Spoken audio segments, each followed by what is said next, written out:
있다라는 제목으로 같이 말씀 나누고자 합니다. 교회는요, 하나님의 사람들이 모여서 예배를 드리는 곳이지요. 그런데 교회의 그 중심이 하나님의 말씀에 꽉 붙들려 있지 않을 경우 어떤 일이 일어날까요? 잘못된 인간적인 생각이 그 교회 안에 침투하기가 쉽습니다. 하나님의 뜻을 왜곡하거나 아니면 하나님의 말씀을 자기 마음대로 해석하고 또 그것을 사실이냐 다른 교인들에게 전하는 사람이 있다면, 그런데 그 사람이 그 교회 내에서 영향력이 있는 사람이라면 아주 적은 누룩이 온 덩이에 퍼지는 것처럼 교회 내에 다 그 잘못된 생각이 퍼지게 될 겁니다. 그러면 그 교회는 이제 분열이 되기 쉽습니다. 왜냐하면 잘못된 생각은 잘못된 길로 인도하기 때문입니다. 예수님의 복음이 아닌 다른 복음이 교회 안에 퍼지면 그 교회는 당연히 하나님의 뜻과 하나님의 길과 다른 길을 걷게 되겠죠. 하나님으로부터 멀어질 겁니다. 오늘의 말씀 갈라디아서에서도 그러한 사건이 있었습니다.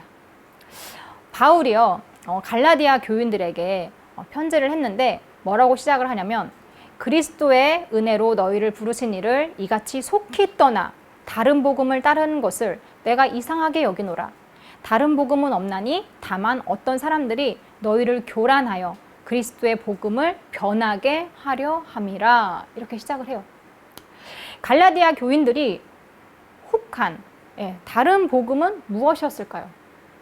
무엇이 그리스도의 복음을 변질되게, 변하게 만들었을까요? 갈라디아서 3장 1절 보시면, 어리석도다 갈라디아 사람들아, 예수 그리스도께서 십자가에 못 박히신 것이 너희 눈앞에 밝히 보이거늘 누가 너희를 꾀더냐. 갈라디아 사람들이 누군가에게 꾀임을 당하고 있다고 지금 바울은 얘기하고 있는 거죠. 누군가가 갈라디아 교인들에게 잘못된 정보를 전달했고, 그런데 그 갈라디아 교인들은 그것을 믿고 있는 상황인 거예요. 2절 말씀 보시면, 내가 너희에게서 다만 이것을 알려 하노니 너희가 성령을 받은 것이 율법의 행위로냐 혹은 듣고 믿음이로냐. 갈라디아 교인들의 문제는 이 율법과 믿음에 관한 것이었습니다. 율법과 믿음, 둘 다 우리의 신앙생활에서 꼭 필요한 것이죠. 그런데 이 두 가지가 갈라디아 교인들에게 어떻게 잘못 전달되었기에 바울이 그들을 어리석다고 지금 얘기하고 있을까요? 뭐가 문제가 되었을까요? 바울은 성령을 받은 것이 율법의 행위, 즉 율법을 지켜서 받은 것인지 아니면 믿음으로 인해서 받은 것인지 이 갈라디아 교인들에게 물어보고 있습니다. 5절 보시면, 너희에게 성령을 주시고 너희 가운데서 능력을 행하시는 이의 일이 율법의 행위에서냐 혹은 듣고 믿음에서냐. 다시 한번 바울이 그들에게 묻고 있습니다. 우리는 답을 알고 있죠. 갈라디아 교인들도 답을 알았을 겁니다. 우리에게 구원은 율법의 행위로 얻은 것인가요? 아니면 믿음으로 얻은 것인가요? 믿음으로 얻은 것입니다. 바울은 믿음의 조상 아브라함의 이야기를 꺼내면서 믿음의 중요성을 말합니다. 6, 7절 말씀 보시면, 아브라함이 하나님을 믿음에 그것을 그에게 의로 정하셨다 함과 같으니라. 그런즉 믿음으로 말미암은 자들은 아브라함의 자손인 줄 알지어다. 당시 유대인들은요, 아브라함의 자손임에 굉장히 긍지를 가지고 있었고, 또 하나님의 언약 가운데 있기 때문에 그 언약의 수혜자의 자리에서 영원할 거라고 믿고 있었습니다. 하지만 바울은 아브라함의 자손이 핏줄에 의해서가 아니라 믿음으로 될 수 있다고 말하고 있습니다. 그렇기 때문에 아브라함의 복이 이방인에게까지 임할 것이라고 얘기하죠. 8절에 또 하나님이 이방을 믿음으로 말미암아 의로 정하실 것을 성경이 미리 알고 먼저 아브라함에게 복음을 전하되 모든 이방인이 너로 말미암아 복을 받으리라 하였느니라. 그래서 복음을 듣고 그 복음을 믿는 자들은 그 믿음으로 말미암아 아브라함과 함께 복을 받을 것이라는 거죠. 반면에 율법 행위에 속한 자들, 이 사람들은 하나님의 언약 아래가 아닌 저주 아래에 있을 것임을 바울은 경고하고 있습니다. 율법 행위에 속했다는 것은 무엇을 의미할까요? 율법의 행위에 대해서 2장 16절에 바울이 먼저 언급한 바가 있습니다. 봉독해드리면 사람이 의롭게 되는 것은 율법의 행위로 말미암음이 아니요 오직 예수 그리스도를 믿음으로 말미암는 줄 알므로 우리도 그리스도 예수를 믿나니 이는 우리가 율법의 행위로서가 아니고 그리스도를 믿음으로써 의롭다 함을 얻으려 함이라. 율법의 행위로서는 의롭다 함을 얻을 육체가 없느니라. 바울은 3장 2절 말씀처럼 이 율법의 행위를 그리스도를 믿음과 대조하고 있습니다. 율법의 행위, 그리스도를 믿음. 2장 16절 이 말씀은요, 바울이 베드로를 책망하면서 한 말이에요. 근데 베드로가 당시 이방인들과 이렇게 식사를 하고 있다가 유대인들이 들어오니까 그 할례 받은 그 사람들이 너무 두려워서 그 자리를 피한 사건이 있었습니다. 그의 그런 행위는 외식하는 그런 행위였죠. 이것이 바로 율법의 행위라 할 수 있습니다. 2장에 갈라디아서 2장의 앞부분의 그 할례 내용도 그렇고 또 음식법에 대해서도 그렇고 전부 유대인들이 반드시 지켜야 할 율법의 내용인데요. 이 유대인들은 이러한 율법을요, 이방인과 자신들을 이렇게 구분하는 표시라고 생각을 했습니다. 이방인들은 부정하고 자신들은 정결한 민족이라고 이렇게 딱 구분을 한 거죠. 하지만 바울은 그러한 율법의 행위로 의롭다, 의롭지 않다 이렇게 구분이 되는 것이 아니라고 지금 말하고 있습니다. 그런데 그리스도인이 된 유대인들이 그 구분의식을 교회 내에서도 반드시 필요하다고 그렇게 얘기를 하고 강조를 한 거죠. 그리고 그 말을 들은 사람들은 거기에 동조를 합니다. 유대인 그리스도인들은 선민의식을 교회 내에서도 드러내고 있었던 겁니다. 구원이 마치 율법의 행위로 인해 얻을 수 있는 것처럼 말이죠. 바울은 이런 잘못된 생각을 경계하고 있습니다. 아시다시피 바울이 율법을 부정적으로 보는 것은 절대 아니에요. 오히려 그는 율법을 아주 잘 지키는 사람 중 하나였어요. 빌립보서 3장 5절에서 6절 말씀 보시면 나는 8일 만에 할례를 받고 이스라엘 족속이요 베냐민 지파요 히브리인 중에 히브리인이요 율법으로는 바리새인이요 열심으로는 교회를 박해하고 율법의 의로는 흠이 없는 자라라고 자신을 그렇게 소개를 했어요. 바울은 율법의 존재에 대한 문제가 아니라 율법 자체의 문제가 아니라 율법에 대한 잘못된 인식을 가진 사람들을 지적하고 있는 거죠.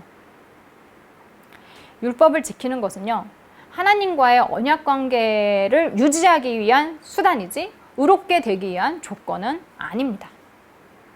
하나님을 믿는 자에게 의롭다라고 하는 것은 하나님께 구원받은 백성으로서 하나님과 올바른 관계를 형성하고 있는 그 상태를 가리키고 있는 것입니다.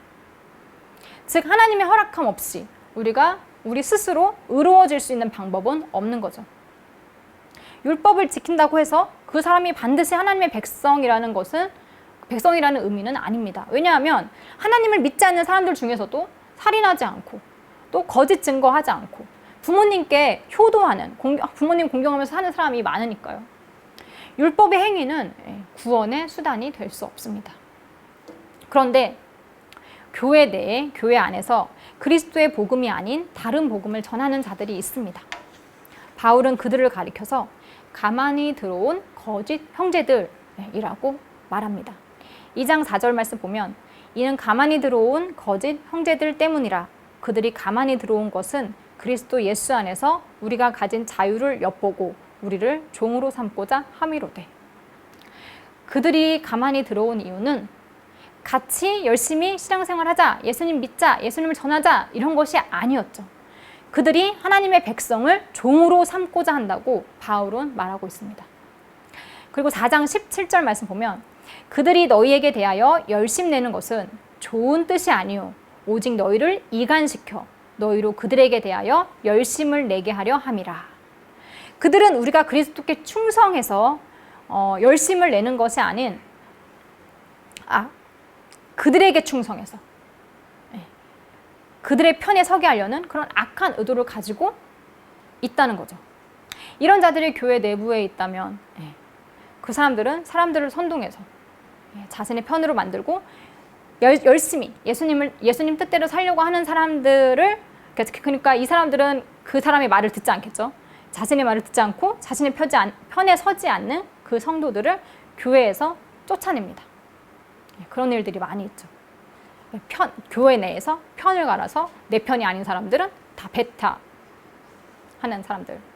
교회 내에서 열심으로 종교 활동을 하면서 거룩한 척, 믿음 좋은 척 하면서 자신의 추종자들을 만들고 사랑으로 율법을 지키는 것이 아니라 자신의 욕심으로 율법 행위를 하는 사람들이 있습니다. 그래서 이 사람들은 그런 자신의 의를 밝히기를 좋아하고 자신의 율법 행위, 자신이 한 율법적인 행위에 대해서 사람들이 칭찬해 주는 것을 굉장히 좋아합니다. 겸손한 척 행동하지만 사실 굉장히 교만한 거죠. 편견으로 똘똘 뭉쳐서 자신과 생각이 다른 자신의 생각과 다르게 이제 행동하는 사람들을 보면 그 사람들을 견뎌하지 못하죠. 그리고 그 사람들이 믿음이 없어서 저렇게 행동한다. 왜 나처럼 못하냐? 막 하면서 다른 교인들을 무시하곤 하죠. 이런 자는 율법을 따라 살지만 실상은 전혀 하나님의 율법을 지키지 않고 사는 사람들입니다. 이런 사람의 잘못된 점을 파악하지 못하면 그에게 질책받은 사람은 자신이 정말로 믿음이 없어서 이런가 하면서 신앙생활을 하는데 굉장히 어려움을 느낄 수 있어요. 바울은 이렇게 율법 행위에 속한 자들은 저주 아래에 있다고 말하고 있습니다. 그들은 하나님의 백성이 될 수 있는 조건들을 유대인이 아닌 그리스도인들에게 들이대면서 이제 그리스도의 구원을 자신들에게만 국한시키고자 하는 그런 행위를 했죠. 하나님의 은혜가 이미 율법을 잘 지키고 있는 자신들에게만 있다고. 그래서 자신들이 이방인들보다는 우위에 있다고 착각을 했습니다. 그래서 갈라디아 교인들에게 자신들처럼 되라고, 자신들처럼 하라고 강요를 하고 있는 거죠. 바울은 그리스도가 아닌 율법 아래에 있고자 하는 자들, 즉 율법을 통해서 구원을 얻고자 하는 자들에게 아브라함의 두 아들을 이렇게 들어서 비유적으로 말을 하고 있습니다. 바울은 이 두 아들을 이렇게 어머니로 비교를 합니다. 한 아들은 여종의 아들, 또 한 아들은 자유 있는 여자의 아들로 이렇게 비교를 하죠. 여종은 그의 아들을 육체를 따라서 낳았습니다. 자유 있는 여자는 약속으로 그 아들을 낳았습니다. 바울은 우리는 여종의 자녀가 아닌 자유 있는 여인의 자녀입니다 라고 말을 하고 있어요. 아브라함의 자녀이지만 여종의 자녀가 될 수도 있고 자유 있는 여자의 자녀가 될 수도 있는 거죠. 그 기준은 뭘까요? 예수 그리스도에 대한 믿음입니다. 갈라디아서 5장 1절에 그리스도께서 우리를 자유롭게 하려고 자유를 주셨으니 그러므로 굳건하게 서서 다시는 종의 멍에를 매지 말라. 하나님은 그리스도를 통해 우리를 구원하셨습니다. 그래서 5장 4절에 율법 안에서 의롭다 함을 얻으려 하는 너희는 그리스도에게서 끊어지고 은혜에서 떨어진 자로다 라고 했습니다.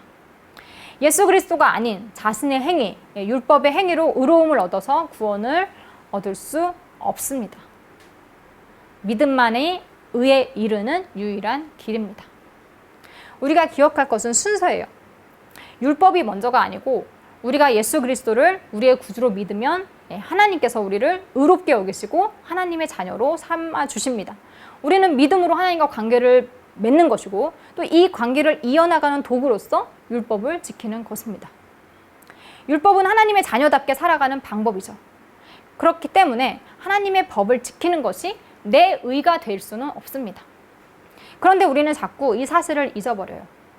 자꾸만 나의 의를 드러내고 싶어하고 자꾸만 하나님보다 나의 행위를 알리고 싶어 합니다. 그리고 내 의로운 행위 때문에 내가 복을 받았다고 생각을 합니다.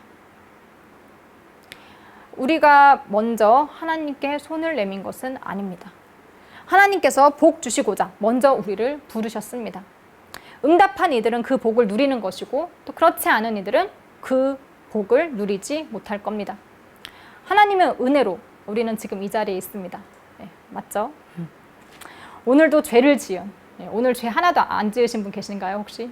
주일이지만 오늘 쉬지 않고 죄를 짓고 있는데 오늘도 죄를 지은 우리를 하나님은 의롭다 여겨주십니다. 고린도전서 7장 24절에 형제들아 너희는 각각 부르심을 받은 그대로 하나님과 함께 거하라. 하나님은 우리에게 의로운 행동으로 자신을 증명하라고 말씀하지 않으십니다.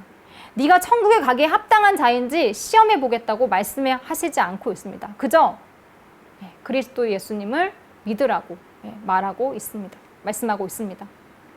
그리고 부름받은 그대로 하나님과 함께 거하길 원하십니다. 물론 하나님은 거룩하신 분이기 때문에 우리가 하나님과 함께 거하기 위해서는 우리도 거룩한 모습으로 변화해 가야겠죠. 그래도 너 당장 의로워져라, 당장 거룩해져라 이렇게 말씀하지 않으시니 얼마나 다행인가요. 만약에 정말 당장 그래라 그랬으면 이 자리에 앉아 계실 분 아무도 없을 거라 생각을 해요. 사단은요, 그럴듯한 모습으로 우리를 이런저런 방법으로 속입니다. 그 속임수에 넘어가지 않는 방법은 예수님께 꼭 붙어 있는 것입니다. 예수님만이 우리의 길이요 진리 되시는 분이시기 때문입니다. 길을 잃지 않기 위해 우리는 예수님을 꼭 붙들고 살아가야 합니다. 우리를 의롭다 불러주신 하나님은 매일 우리가 의로워질 수 있도록 도와주십니다. 성령님께서 우리를 도와주시죠. 지금도 여러분 안에서 성령님께서 일하고 계심을 믿습니다. 늘 은혜 충만하시고 의의 길을 걷는 모두가 되기를 소망합니다. 말씀 마치겠습니다.